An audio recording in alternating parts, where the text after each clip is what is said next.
Avec plus de 1100 victoires et le record mondial de batailles remportées, la France est la première nation guerrière de l'histoire.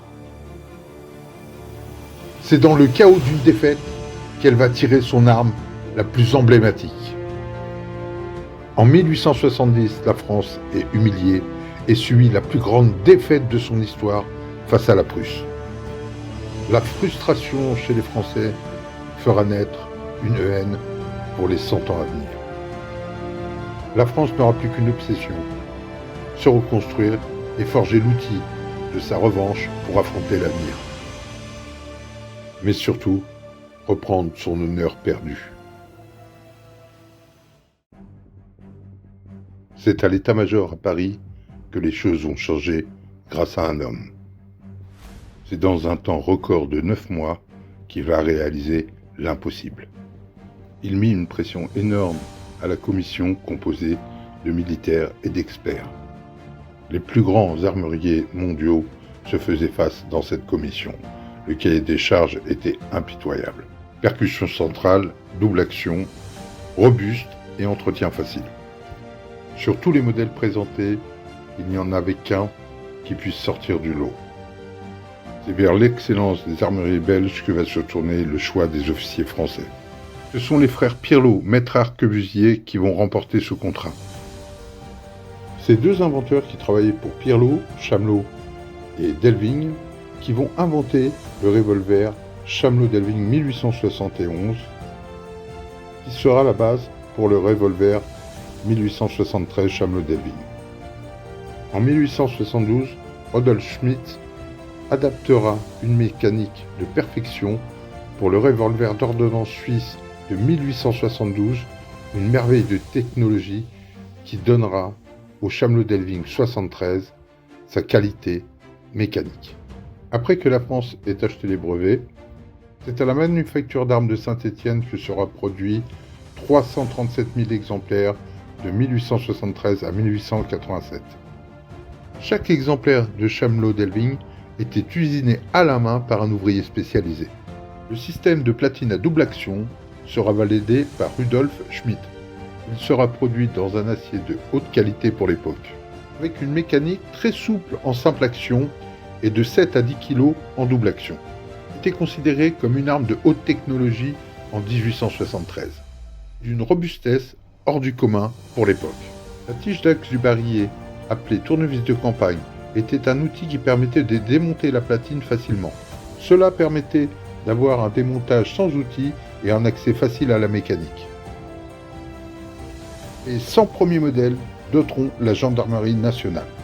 Confirmera sa réputation dans les colonies Vietnam, Afrique, Madagascar, Algérie, Sahara. Une fiabilité sous tous les climats. C'est dans la boue des tranchées de 14-18 qu'il prouva sa fiabilité.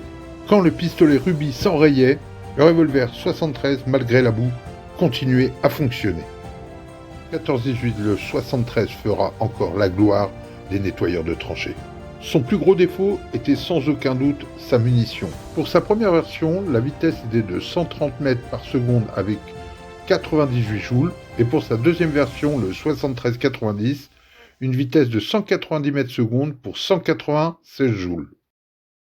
Pour finir cette vidéo, je vous propose de griller quelques cartouches avec cet exemplaire magnifique de Chamelot-Delving qui a près de 150 ans. Allez, c'est parti. Une arme agréable au tir avec peu de recul. Il y a aussi beaucoup de plaisir avec la femme et la fumée avec la PN. Michel. Ouais.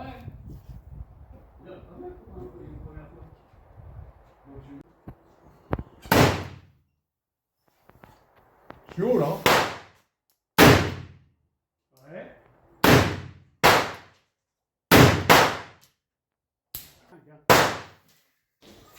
Allez, le son.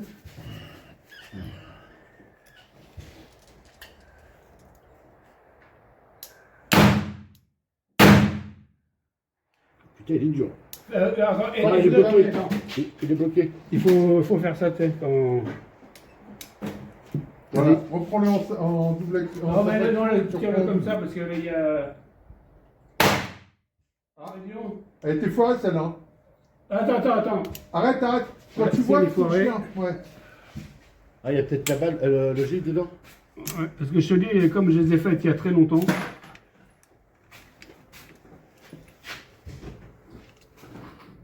Impeccable.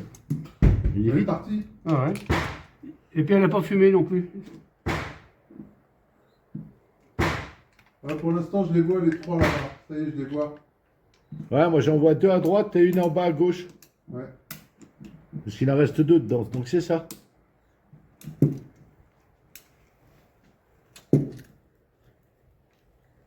Avant, j'aurais été là.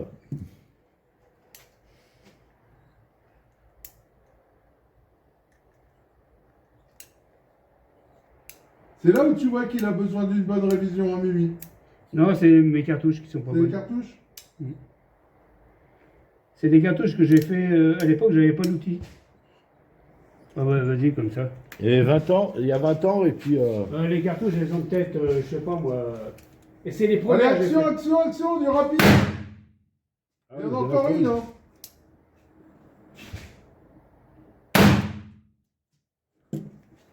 Voilà. C'est- Alors c'est on va les- aller voir en cible. On va aller voir en cible avec Hérisson, le tricheur. C'est des cartouches que j'ai fait il y a. Alors. Ah, il a fait un 10 hein, quand même. Hein. J'ai fait un 10. Il a fait un 10. Alors, pour vous expliquer, chers téléspectateurs, moi j'avais tiré là, là et là. Il s'est empêché de les recouvrir pour pas qu'on le sache. Mais bien sûr. Oui, tu l'as fait. Mimi est témoin. Mimi, t'es témoin ou pas? Mais c'est bien. Voilà, c'est ça. Franchement. Donc, c'est pas score, hein. mais c'est pas mal. Un 10, un 7, Tu mes lunettes. un hors cible et un autre 7. Voilà. Je vous propose de choisir vos prochaines vidéos, donc n'hésitez pas à me le faire savoir dans le commentaire et n'hésitez pas à liker parce que ça me demande beaucoup de travail, merci. Première vidéo que je vous propose, c'est le Remington 1858, une arme exceptionnelle qui est l'histoire du Far West, hein, de l'Ouest américain. Donc je vous raconterai son histoire et je vous expliquerai aussi les sensations au tir.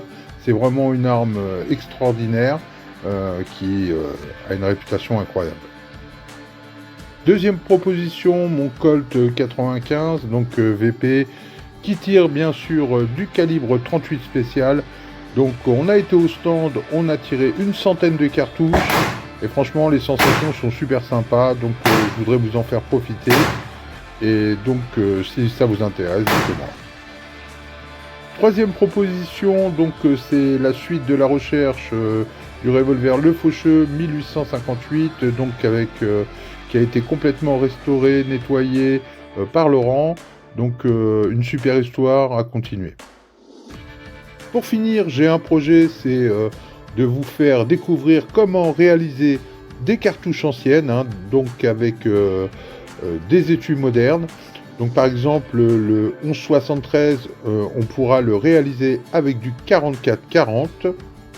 Le 44 Ruchian, on pourra le réaliser donc avec des étuis de 44 Magnum ou de 44 SW spécial. Mais aussi des étuis de 32W ainsi que des 32W longs avec des étuis de 32-20. Bien sûr, ces vidéos s'adresseront à des tireurs sportifs historiques qui possèdent la catégorie B, car il est interdit de reproduire des étuis de catégorie B.